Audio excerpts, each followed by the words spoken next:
You know the vibes. Welcome back to another episode of the Hoop Genius podcast brought to you by NBA 2K24. And we're recording this episode a little bit early because BJ's going to be at the Staples Center tonight, live watching the Lakers and the Suns. So we're not going to get a chance to tape after the game. So we're taping it beforehand. But don't worry, the NBA is full of drama. We got a lot of things to talk about. And, you know, if you're missing us too much, hop onto NBA 2K24. The download link is in the description of the show. BJ, we talked a little bit about your bullies yesterday, the Chicago Bulls. We mentioned it, but we need to dive deeper because it's now come out that the Chicago Bulls on day one of the NBA season have had a players-only meeting. Now, for context, for any of our newer fans, can you explain what a players-only, obviously it's self-explanatory, but what situations usually lead to a players-only meeting? Well, I have a theory about players only meetings. When you have players only meetings, that means it's over. Did you have any players only meetings on your run with the Bulls? Yes, and they always end bad, always, because it's all about relationships, and it's all about building a relationship and figuring out with the team and understanding what's needed for us to come together and play as a unit. So when you have good teams, everyone holds everyone accountable. Okay, everyone in the room. That's a championship caliber team. Everyone in the room holds everyone accountable. Okay, the best player doesn't make the right play. The 12th guy on the team on the roster says, "Hey, such and such, Mo was open. My bad." Okay, when you have a good team, the coaches and the executives hold you accountable. That's a good team. When you have a bad team, you're just individuals, and now you're having a meeting and you got to give your opinion. Okay. Now, hopefully for the Bulls, it's early enough in the season where they can make what we call a self-correction.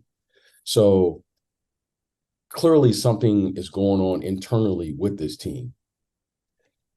It kind of fell over into the regular season after game one. It wasn't even just after. During the game, I think in the third quarter, Vucevic and Billy Donovan were going at each other on the bench. It's something that is continuing to fall up. Now, last year, I thought it was interesting because they had a similar situation last year, and then suddenly Pat Bev comes in and gives them the leadership as a veteran and started holding everyone accountable. So you can see something is going on there. I would venture to say, Mo, without knowing anything, and I haven't spoken to anyone there in Chicago yet. I will. give it 10 minutes, your phone will ring. Yeah, I will. I would venture to say it starts on the defensive end. Okay. And defensively right now, up until Pat Bev a year ago, you started to see, slippage with this Bulls team. So I will find out for sure what's going on there, but it's unfortunate because it's the first game. It's the first game of the season, and when you have you had a bad night on the opening night, but clearly this is something that has been going on that hasn't been addressed internally, and now it's starting to spill over on the court. Coaches, I didn't see the incident. Coaches, like you just reported, coaches, players only, and hopefully they'll have time and they'll turn it around. Well, Zach LaVine said, if you start game one of the season like this, conversations need to be had. I think the Thunder went on a run that, Chicago simply didn't respond to. And if you're looking that disinterested to start a season, it's only going to get worse from that point forwards. But let's flip the script to a team not far from Chicago, the Milwaukee Bucks, who we didn't get a chance to speak about this earlier in the week because we were so busy with the preseason predictions. Giannis Antetokounmpo signed his extension. And bravo. BJ, this means trouble for the league because do you remember the last time he did this? So he signed his extension in 2020 because he didn't want to have it looming over the squad for the entire year. He didn't want to have ESPN every day talking about Giannis is going to leave. Every time they lose a game, Giannis looking frustrated so that they could focus solely on making a championship run. And that is exactly what they did. He signed it in December 2020. And by the summer of 2021, they were champions. This time around, over the summer, he made his feelings clear. If the talent's not around me in Milwaukee to win a championship, I may have to look elsewhere. The front office responded, went and got Dame Lillard to be his teammate. Mm-hmm. And then he said, okay, cool. I like what we've got. He signed a 3-year deal and with a player option in 2027, 2028, meaning that he can once again get another extension or even hit free agency after the salary cap spikes up with the rumored TV deal that may be occurring in just a few years' time. What do you make of this decision and this deal? Well, you know, Mo, one of the things I look for, especially with the top player, okay, the alpha male, as you know, we call it in sports, is leadership. And leadership must be provided with stability and letting everyone know the direction of the franchise. Not just what's best for me as the best player, but what's best for the franchise. And I'm willing to accept the responsibility of the franchise. So what I've always suspected about Giannis is that this young man has leadership. And this is leadership here. Okay. I like what's going on. Here's my guys. Here's my group. Now let's buy in. Now, what I love about this situation is for the coaches now, they know that they're going to be there. Giannis knows he's going to be there. And the players know that they're going to be there with one expectation: to win. Giannis has made that clear what his expectations are. Okay. And with that, Mo, I think now we have an opportunity to see how good they're going to be in the next 2 to 3 years with this group, with Damian Lillard. So I love what Giannis has done. I love the fact that he has figured out, you know, what being a leader is all about. And he's grown into that and accepted the responsibility. And now he's going to hold everyone accountable for that, because he's told you now, you know, I'm going to be here. Let's get after it, and let's get out here and make a run at this championship. And Giannis is, you know, still in his prime. He's 28 years old. Dame Lillard, a little bit older. He's 33. So over the next few years, when they're making these runs at championships, how are you seeing Dame's game as he ages? Well, Dame is going to have to figure out, you know, I made the, you see players when they move from team to team. Damian Lillard is going to have to figure out how to contribute to the game without scoring. That's going to be Dame's biggest obstacle in this transition, which he's coming from the Portland Trail Blazers now to the Milwaukee Bucks. It's a different expectation with him. Getting to the first round is unacceptable. Getting to the second round now will still be considered a bad season in Milwaukee now. Mm-hmm. Okay. They're expected to get, at the very least, to the conference finals. And nothing short, really, of winning the championship with what you term as success now for the Milwaukee Bucks for the next, at least for the next 3 years, with this group as is of the players that they have currently on their roster. So I think Damian Lillard now is going to have to consistently, I know he can do it, he's going to have to consistently learn how to contribute to the game in a winning way, playing without the basketball and not having to say his greatest contribution is scoring 30, 40, 50 points, because we know he's capable of doing that. However, there are now loose balls, defensive stops, key rebounds, getting over screens, shutting down the opponent's lead guard. Those will be his responsibility now. And I think that will come with a cost. And, you know, anyone who's had an opportunity to do that understands, you know, Mo, it's difficult because it's a thankless job to contribute but not score. Mm-hmm. You know, mm-hmm. Like no one talks about, oh man, that guy's an elite role player. Like, you know, I mean, some of us do, but not many people. I mean, you know, we'll give a sentence to the guy. Okay. You know, but however, oh, did you see such and such? He had 55. He's a 3-level scorer. He's, you know, all the things. Well, let's talk about the role players for a sec, because we said Dame is 33. Brook Lopez is 35. He's had back issues. He's had injury issues. There's not many players in the NBA that can do what Brook Lopez does in terms of offering some of the best rim protection in the entire NBA and shoot the 3-ball at a ridiculous clip on the other side of the ball. Now, when you think about it, which big men can really do that at a high level? If you're talking about pure centers who are 7 foot tall, you may be looking at Miles Turner. There's not many other names that come to mind. Obviously, Embiid, but he's not a role player, right? So with Brook Lopez aging and given how he is so integral to the Milwaukee defense, you know, he's up in the running for Defensive Player of the Year last year. How does that work going forwards now with Giannis and Dame if Brook Lopez is going to be missing a lot of games, or, you know, he's 35 years old now. By 2027, he's going to be 37, 38. We can't expect everyone to have a LeBron James longevity. Well, one of the great attributes of having a Giannis is as you age, as you mature as a player, you begin to reinvent yourself. At some point, Mo, I would venture to say that Giannis will end up being a center at some point during his career, just because of his size. Okay. And when I say his size, the size, how tall is he? I mean, he's every bit of 7 feet, probably 7'1" or so. Now, they picked up Robin Lopez. I always look to see how they build your roster up, because that kind of tells you what your expectations are for the season. So they picked up Robin Lopez, and that's a key pickup for them. Why? Is because Robin Lopez is going to give them, who's the twin brother of Brook Lopez, is going to give them an ability to stay big on the floor, no matter what's going on. Keep Giannis at the 4.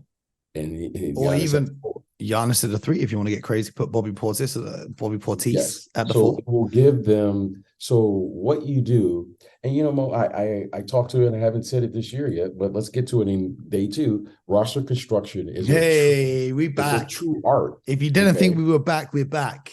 Yes. So it's a true art. So what you're trying to do with Giannis, because Giannis is really 10 players. Because if you recall, Mo, earlier in his career, Jason Kidd had him playing the point guard position. So we know he can play the 1 on offense. Offensively, we know he can do that, and we know he can guard the 1s, and he can play all 5 positions on offense and all 5 positions on defense. However, what we have learned is that the team is just elite when he is at the 4 right now in his career. But I would venture to say he will be able to play the 5. If Anthony Davis can play the 5, surely Giannis can play the 5. Okay, he may not be able to push and bang around for 48 minutes with Jokic and Embiid. However, he will still give you 25 plus at that position, and there's no player that can guard him on the other end at the 5. And we know, Mo, he can do that at the 3.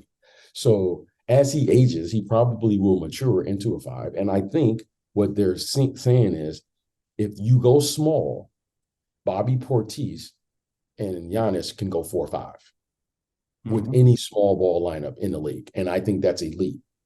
Now, to me, that gives you the flexibility to take advantage of what your best player brings, because Mo, he's one of the few players that can rebound the basketball at the 4 position for sure and push it out and make a play, whether that's passing, finishing, or pulling up and scoring from the mid-range, and as he's beginning to extend his range out to the 3-point land. So now, Mo, you put that at the 5, I think that adds 5+ years at an elite level on his career, because, Mo, there's no one that would be able to guard him with that level of play as he ages.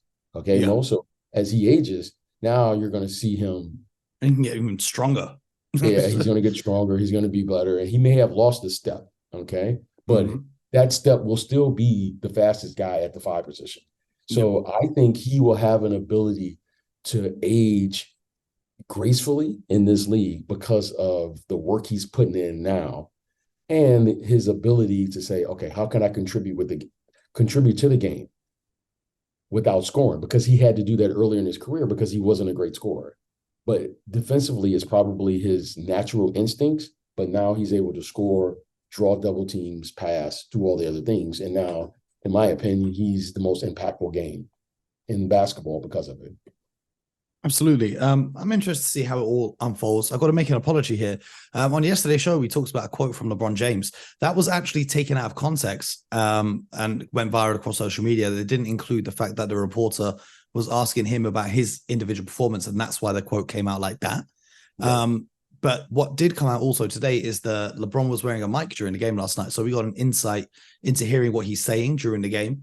And there's a segment where he's telling Darvin Ham that he can play the point guard and he wants to play the point guard position with, AD at the 5 and then Rui, Torian Prince, and Austin Reeves. What do you think about LeBron James? Now the Lakers have come out and said he's going to play 28 to 30 minutes a night. What do you think about LeBron James playing the point guard position? Because on offense, it makes sense. He's one of the best passers we've ever seen.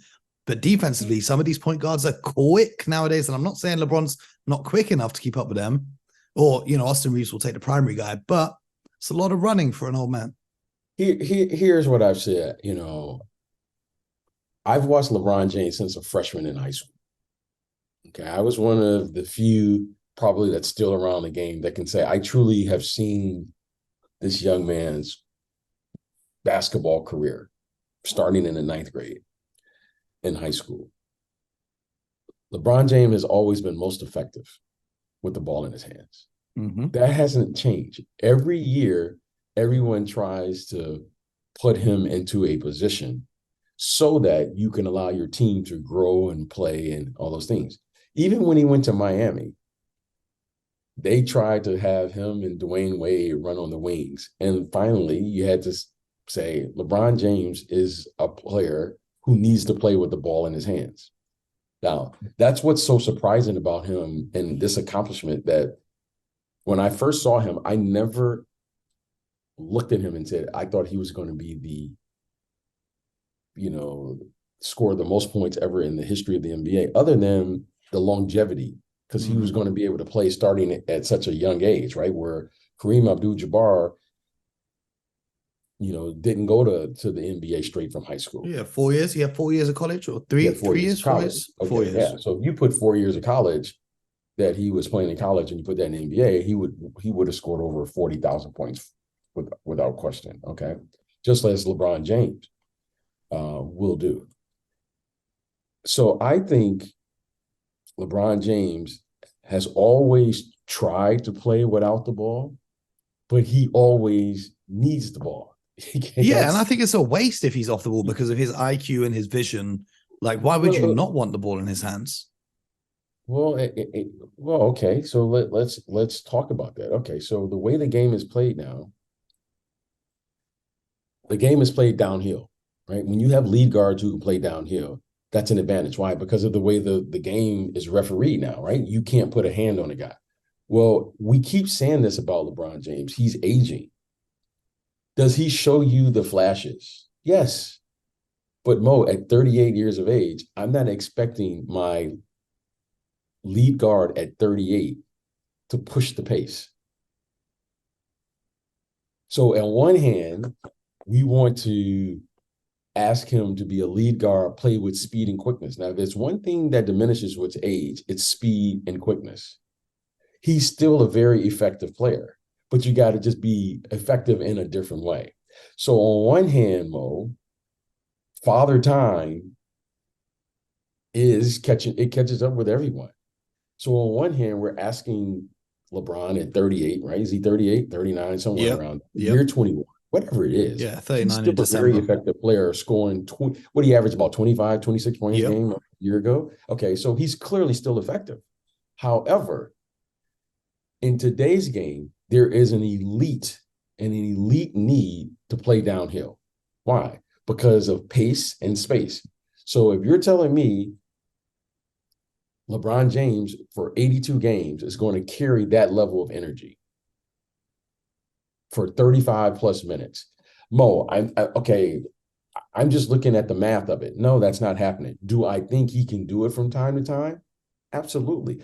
Do I think he has to figure out how to recreate himself in the interest of finding minutes, reserving at his age because he's going to need time to recover? So Mo, I'm just looking at the truth of the matter. Now, if he feels that he needs it, who's going to tell him no? Mm-hmm. That's the big thing. Well, no, you can't do it. Now you're going to open up a whole nother can. Well, I don't think you're saying it, because even in that mic'd up segment I just mentioned, he's drawing up plays on the sideline. He's basically coaching the team. I've been watching this for 21 years, right? He's been the point guard on every team he's played on. So to me, this isn't new. Everyone tries to figure out how to adjust to play with him. But in the end, this is what's needed from him. He needs the ball in his hands. He's not, he's still physical enough to do what he needs to do. But I think at some point, he's going to have to play off the ball at some point. Mm-hmm. And the reason is because of the way the game is played. I mean, the game has really dwarfed, into small ball. So what is small ball? It's based on speed and quickness. And the best teams now, whether it's the Memphis Grizzlies with John Morant, the Sacramento Kings with De'Aaron Fox, there is a premium for pushing that ball forward and playing downhill. Whether it's your big doing it. I mean, I was at the Clipper game last night. Russell Westbrook was really playing at a tremendous speed. And it was fun to watch because I was thinking to myself, this is probably the first time in Scoot Henderson's career he's ever seen an athlete just as good or faster than he is. Yeah. So you're seeing elite level speed and quickness. Mo. Also, shout out to Russell Westbrook because he's defying time as well to have that bounce still in his career. Because he's that level of athlete. Yeah. I was fortunate enough to have seen him in college. He's really, really fast. Believe it or not, Mo, he's not as fast as he was. No, I don't remember those UCLA. He was on the team with Kevin Love, right? UCLA. Yes, Kevin Love did. So I remember in their rookie year, I was fortunate enough to work with Derrick Rose and Russell Westbrook. Those were the guards that I worked every single day. Okay, so I've seen elite level speed and quickness. Okay. And if you think at 38, you're going to be catching these guys, that's not happening. That's just the laws of physics. Now, are there other things you can do to counter that with size? Absolutely. So I think now that these guys are better athletes, you're seeing more and more elite level athletes with speed and quickness into the game. You're going to have to counter that. And I think that is the challenge of coaching a LeBron James because he's been so good for so long. And now, Mo, until, it's kind of like until someone can stop you, you do it. I mean, he's going to still get 20 plus points. He's still going to get 7, 8 assists. He's still going to do that. Those are elite number stats. However, Mo, in the bigger picture, for the betterment of the team, that's why they call it pace and space. Who's going to play that fast? And I don't know if it's in the best interest of LeBron at this point to do that and try to do that for 82 games. I hear what you're saying. Well, if all goes to plan, he'll be making his 20th All-Star appearance this season in Indianapolis. And I wanted to ask you real quick. Adam Silver in a press conference yesterday came out and said the NBA is reverting to East versus West, and they're reverting to the traditional 4 quarters of 12 minutes. Why do you say bravo? What was wrong with it before? Because the West is a lot better, number one. Okay. Things go in cycles. The West is better. East is better. Okay. It's been a long time since the East was better. And also, the draft for the players that they do, the All-Star draft, was great entertainment. We had some hilarious moments. I couldn't stand it. Why not? The reason I couldn't stand it is because, one year I remember Jokic was the last guy drafted. And he's the best this year. Yeah. And so how can perhaps arguably one of or if the best player, depending on who you ask, how could he be the last guy taken in an All-Star game? No, Mo. I'm not. It's him and Laurie Marketing. I don't want to participate. but it is interesting. I don't even want that to come into my aura. What I liked was the Elam ending that they had with a target score, because you saw closer games going down the stretch than other All-Star games that have been blowouts. I would argue to tell you this was this since the format changed, this has been the worst stretch of All-Star games I've seen. And that's why they changed it. But no, do you not remember the All-Star weekend in Chicago where you had Kyle Lowry taking charges to try and win that game? That was a great All-Star I didn't say specific games. I said this has been the worst stretch. Yeah. This year's one, I hear what you're saying, the most recent one. I'm not saying that particular game, because remember now, just because it's an All-Star game, the players who are participating in the game mean something. players who are participating, they're the ones who are bringing the energy. So just because it's an all-star game, I'm not grouping them all together, right? When you have Kyle Lowry, these guys are a little older than the current players who probably played just a year ago. I remember Kawhi Leonard was in that game. I was at that game. I think he won the MVP. I remember sitting at that game with Dominique Wilkins. And I remember that, and I remember Kawhi Leonard was on this big theme about, remember those New Balance commercials? Yep. Okay. And I remember Kawhi Leonard had something to prove. Yep. Okay. At that particular time. So a lot of times. I was there too, BJ. You just didn't say what's up. Yeah, I didn't say. I was sitting in the cheap seats at the very back. I paid for myself to go because our broadcaster didn't tell me. I was sitting in the cheap seats at the very top, so you would not have seen me. Yeah, I was there. I was there. So I think what you want to get back to is what makes great competition. It doesn't matter where you play. No man, Mo, the thing is, I'm programmed. You're Mo and I, we do a show every day. But I can assure you, if we were in any competitive environment, that friendship goes out the window. Oh, you getting cooked. Yes, exactly. And I respect that. Okay. And it's the same both ways. Yes. So, but what you're seeing now is it's become a friendly. Yeah. Now it's become, this is my guy, and I'll get out of the way, and you do your dunk, and I'll get out of your way, and you do your alley. No. Don't know, Mo. There's a competitive advantage that has to be maintained in professional sports. Okay. And I think what Adam Silver, and in particular, Joe Dumars, has said is that we want to restore the integrity of sport and competition back into the game. If you are hurt, for instance, it's been great watching these guys message. If you're hurt, Mo, you're hurt. However, 82 is the business that we're in, meaning 82 games played. We have to protect the integrity of playing the games, because that's what's affording us financially to do what we do. Okay. There's the basketball business, which we have to protect. That competition is that's the core of what makes great sport.